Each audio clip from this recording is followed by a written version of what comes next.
Hello and welcome back to my channel. So today I'm here to do a review of Truly Devious by Maureen Johnson. This book follows a girl called Stevie, and she gets the chance to go to this pretty prestigious school called the Ellingham Academy, which is situated at the top of like a mountain in Vermont. It's very I don't know what the word is. Very not rural. What's the opposite of rural? I don't know what the word is, but anyway, she goes to this important special school, and this school was basically set up by a millionaire or billionaire because he thought of school and learning as being more relaxed and more like a game rather than, very institutionalized. So he set up his own school for kids with, I'd say, gifts, but they're not really gifts. They're kind of more like interests that they are really talented in. And yeah, the main character, Stevie Bell, she calls herself a detective or a solver of crimes or whatever, and basically she's very interested in true crime and stuff like that. And so one of the reasons she goes to this school is because in 1936, when the school was being built, Albert Ellingham, who was the guy who created and built the school, the millionaire, his wife and daughter went out in the car on a road trip and never returned, and they were kidnapped, and all there was a ransom note left behind, signed by a serial killer called Truly Devious.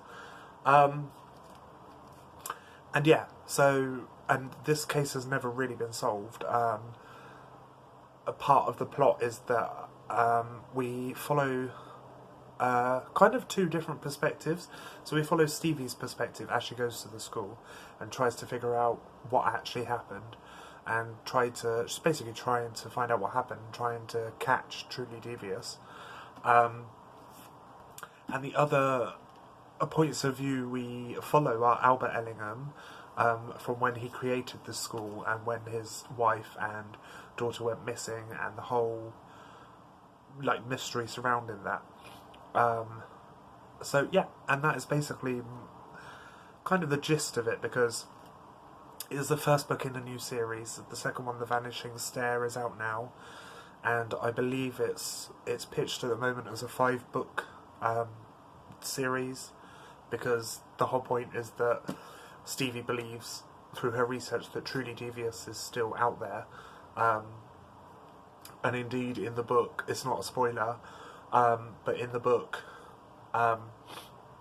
she comes to find out that Truly Devious is still out there and is still on the loose and still doing things that they shouldn't be doing. So I'm sure you've heard of second book syndrome, which is where the second book in a series is usually underwhelming and not very action-packed, or as it doesn't expand on everything that happened in the first book. I'm going to coin the phrase now, unless it already exists, of first book syndrome. Because while this book was in parts thrilling and exciting, there is a lot of info dumping. So for the first 200 pages is Stevie going to this school and meeting everyone and finding out about the school, and there's lots of very descriptive things about how the school is and how it runs and how it looks and how everything about the school. A lot of information, which I felt didn't need to be thrown in all at once. It was kind of overwhelming. That is the majority of the first maybe 260 pages of the book, and this is a big book. It's over 400 pages, and I was struggling towards the end. It's taken me since Monday 4 days to finish this book, and this is a 400 page book, and I finished Dragon Pearl, which is just under 400 pages in about 2 days. So it's taken me a while to finish, and that is because of all the info dumping and not a lot going on. I know it's a first book in a series, so it's setting up for the rest of the series, and maybe the second book is more action-packed and a lot more happens and it's more intriguing. But, yeah, for me, first book syndrome, until, like I say, about 260 pages. The redeeming feature of the majority of the book were the flashbacks from 1936, from when all this was happening with Albert Ellingham and his wife and his daughter. That was really what kept me reading through the first half of the book. And then, like I say, I think probably around 220 it just slows down. There's a lot of description and not much from Albert Ellingham's point of view, until about 260, 270, and then from there the info dumping is finished. We know everything we need to know about the school and the setup and everybody in the school and everybody who lives in the house with Stevie. So that's all out of the way at that point, and then it gets more interesting and engrossing and thrilling. I will just say, I don't read many crime books. If I do, I read a YA crime, like this, YA kind of thrillers. But for me, the payoff at the end of this book isn't interesting. It's mediocre. And that's not because, you might think, oh, well, that's because it's the first book in a series. That's not because of that. There is supposed to be a payoff at the end of this. If you've read this, you'll know what I mean, but I can't really explain fully without giving things away. But there is supposed to be a payoff at the end of this book that people I've seen on YouTube have been saying, oh, it's the payoff makes the book. It's amazing at the end. The last 50 pages are incredible, and the payoff is just shocking and groundbreaking. I didn't feel that. I felt it was mediocre. I felt like it could have been done a lot better. Keep the ending as it is, but make it more interesting. That's all I'll say about that. But I did enjoy this book. I only gave it a 4 stars on Goodreads, and that's because of all the info dumping and the first book syndrome, as I'm coining it. If it hadn't have had all of that all at once, this would have been a 5-star read.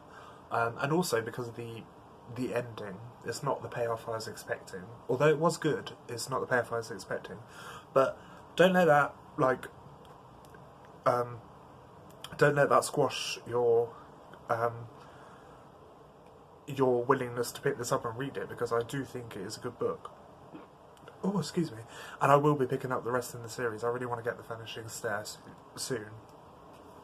And also, I just have to show you this because it's amazing. Look at that map. That is the school that Stevie goes to. That's Ellingham Academy. And it's made up of all these different little houses all around one big house. And it's awesome, the way it's described in the book. Oh wow, I don't know what happened to the... Was that white balance? I don't know what happened there, it went kind of green. Yeah, sorry about the lighting in this video, it's terrible, it's late at night. Well, I say late at night, I think it's about 7 PM, but it's very dark. Yeah, so sorry about the lighting. But anyway, it was a good book, wasn't brilliant. I'm still excited to carry on with the series, and I will be picking up The Vanishing Stair and any books that come after it. Unless The Vanishing Stair is worse than this, then I won't carry on. But yeah, I enjoyed it. It has a lovely cover anyway. And I just wanted to talk quickly about Maureen Johnson's writing style. So I've never read anything else by Maureen Johnson. It's the first thing I've read by her. And I know that before this, she kind of wrote contemporary and kind of cutesy love stories. So when I heard that she was writing like a YA thriller, I was intrigued. I was like, how is that going to work? Going from like cutesy, like romantic swoon-worthy reads to something quite dark. Like there are times in this that are pretty dark, and I was kind of trying to question whether it was YA or not.